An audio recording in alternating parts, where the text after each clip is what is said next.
Assalamualaikum warahmatullahi wabarakatuh. Halo anak-anak, bagaimana kabarnya? Semoga anak-anak semua dalam keadaan sehat ya. Bertemu kembali bersama Ustazah Anggra di pembelajaran Bahasa Indonesia. Hari ini kita akan belajar di tema 3, benda di sekitarku. Sebelum kita mulai pembelajaran, Ustazah akan menyampaikan tujuan pembelajarannya. Dengan membaca teks berjudul Aneka Benda-benda di Sekitar Kita, siswa dapat mengidentifikasi informasi dari teks. Dengan mengamati benda, siswa dapat mengklasifikasikan benda dan non-benda sesuai dengan teks bacaan dengan tepat. Dengan membaca tentang sifat fisik benda, siswa dapat mengelompokkan benda sesuai dengan sifat fisiknya. Dengan melengkapi tabel, siswa dapat menuliskan pokok informasi dengan tepat. Nah, sekarang Ustazah akan mengajak anak-anak untuk membaca teks berikut. Subtema 1, Aneka Benda di Sekitarku. Benda-benda di sekitar kita. Apakah benda itu? Manusia, hewan, dan tumbuhan merupakan benda. Batu, gelas, dan buku juga benda. Dapatkah kamu melihat perbedaannya? Manusia, hewan, dan tumbuhan merupakan benda hidup. Sementara batu, gelas, dan buku merupakan benda mati. Benda adalah segala sesuatu yang menempati ruang dan mempunyai massa. Massa benda diukur dengan cara ditimbang. Manusia, hewan, tumbuhan, batu, dan buku menempati ruang. Benda-benda itu juga dapat ditimbang. Bagaimana membedakan benda dengan bukan benda? Apakah cahaya termasuk benda? Bagaimana dengan panas?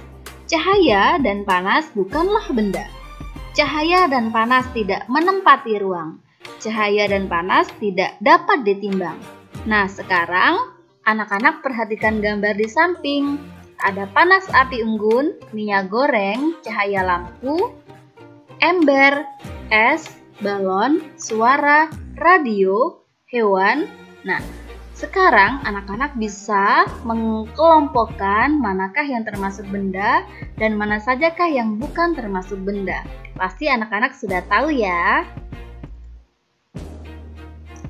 Selanjutnya, di sini benda dapat dibagi menjadi jenis-jenis benda, sifat fisiknya, kemudian ciri-cirinya. Benda dibagi menjadi benda hidup dan benda tak hidup. Dilihat dari sifat fisiknya, benda dilihat dari warna, ukuran, bentuk, dan kekuatan. Sedangkan kalau dilihat dari ciri-cirinya, benda itu mempunyai massa. Diingat-ingat ya anak-anak. Sekarang, Ustazah akan memberi contoh. Benda dilihat dari ukuran. Benda yang ada di sekitar kita mempunyai beragam ukuran. Ada yang besar, ada yang kecil, ada yang panjang, dan ada yang pendek. Dilihat dari bentuk. Benda-benda di sekitar kita mempunyai beragam bentuk. Perhatikan bentuk-bentuk benda di bawah ini. Bola berbentuk apa? Lingkaran. Catur, papan catur berbentuk apa anak-anak? Ya, persegi. Jam beker atau alarm berbentuk apa anak-anak? Segitiga. Pintar sekali. Selanjutnya, dilihat dari warna. Benda di sekitar kita mempunyai beragam warna. Perhatikan warna-warna benda di bawah ini. Anak-anak bisa menyebutkan masing-masing ya, warna apa sajakah yang ada pada benda ini. Salah satunya, apa warna tinta? Ya, benar sekali. Warnanya ungu ya. Selanjutnya, Ustazah akan menjelaskan teks berikut. Benda terbuat dari kayu. Kayu adalah bagian dari pohon. Untuk memperoleh kayu, kita harus menebang pohon. Kemudian mengambil bagian batang untuk diolah menjadi berbagai macam benda. Perubahan dari batang kayu menjadi benda-benda tersebut melalui proses yang berbeda-beda. Kayu dapat dipilih menjadi bahan dasar benda. Mengapa? Karena kayu mempunyai banyak keunggulan. Keunggulan kayu adalah mudah dibentuk. Beberapa benda yang terbuat dari kayu jati dapat bertahan sampai puluhan bahkan ratusan tahun anak-anak. Kelemahan benda berbahan kayu adalah tidak tahan api sehingga mudah terbakar. Namun ada beberapa jenis kayu yang mudah terserang rayap atau serangga lainnya. Nah, jadi di sekitar kita anak-anak dapat melihat contoh benda-benda yang terbuat dari kayu ya, yang sangat berguna bagi manusia. Contohnya saja seperti lemari, kursi, meja, pensil, semua itu terbuat dari kayu anak-anak. Nah, kayu berasal dari mana? Dari pohon pastinya. Ternyata tumbuhan sangat bermanfaat bagi kehidupan manusia ya. Selanjutnya, benda terbuat dari kertas.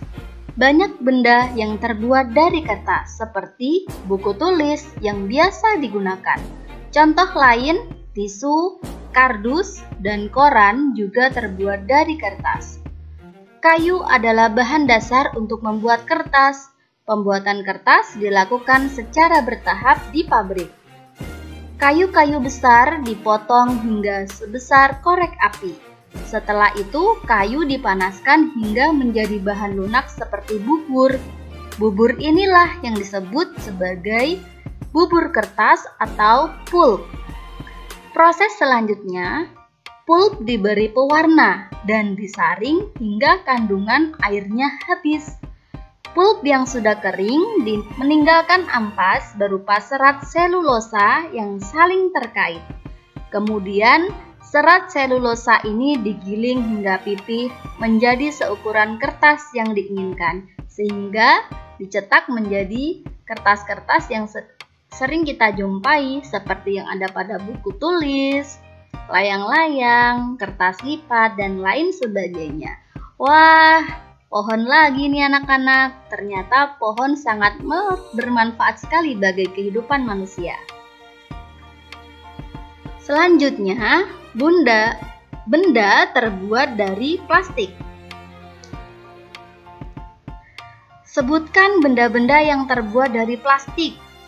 Ternyata sangat banyak alat rumah tangga yang terbuat dari plastik ya. Mulai dari ember, gayung, sampai sendok sayur. Kantong kemasan dan botol air minum juga terbuat dari plastik. Sekarang ini banyak sekali benda berbahan dasar plastik. Mengapa ya anak-anak? Karena plastik murah dan tahan lama. Bahan dari plastik tidak dapat menyerap air atau tidak tembus air.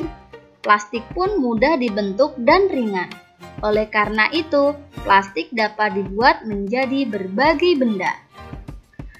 Plastik memberikan banyak manfaat ya, akan tetapi plastik juga dapat menimbulkan masalah. Plastik membutuhkan waktu yang lama untuk terurai secara alami, sekitar puluhan bahkan ratusan tahun.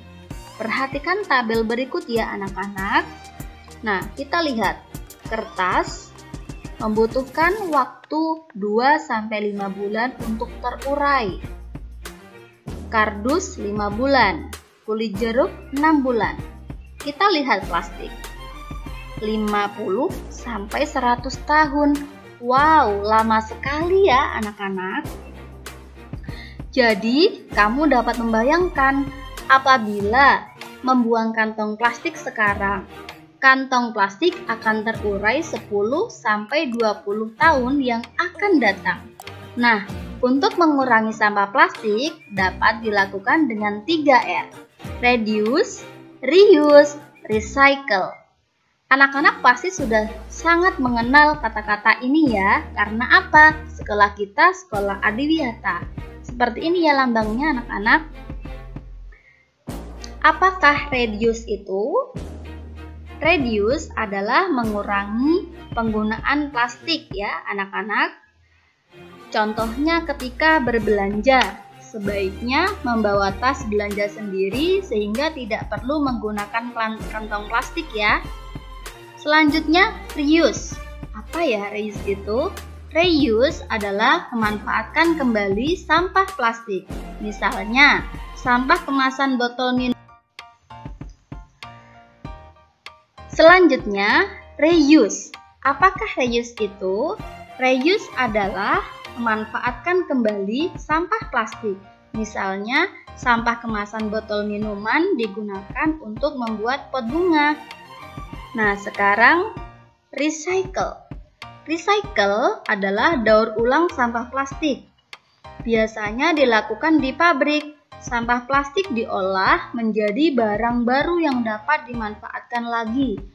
Nah, kamu dapat membantu proses daur ulang dengan mengumpulkan dan mengelompokkan sampah plastik.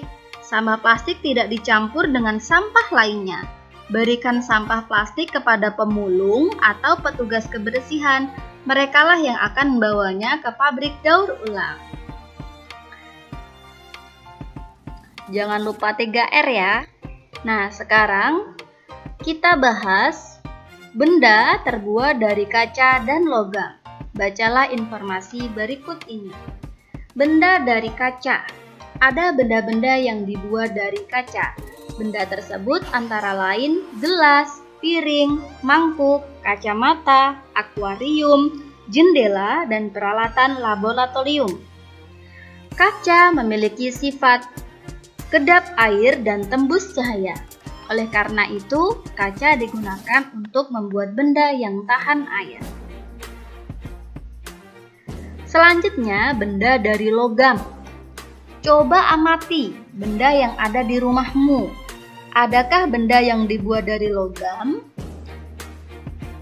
Benda-benda tersebut antara lain panci, penggorengan, sendok sayur, sendok makan, kerangka mobil, dan pagar rumah.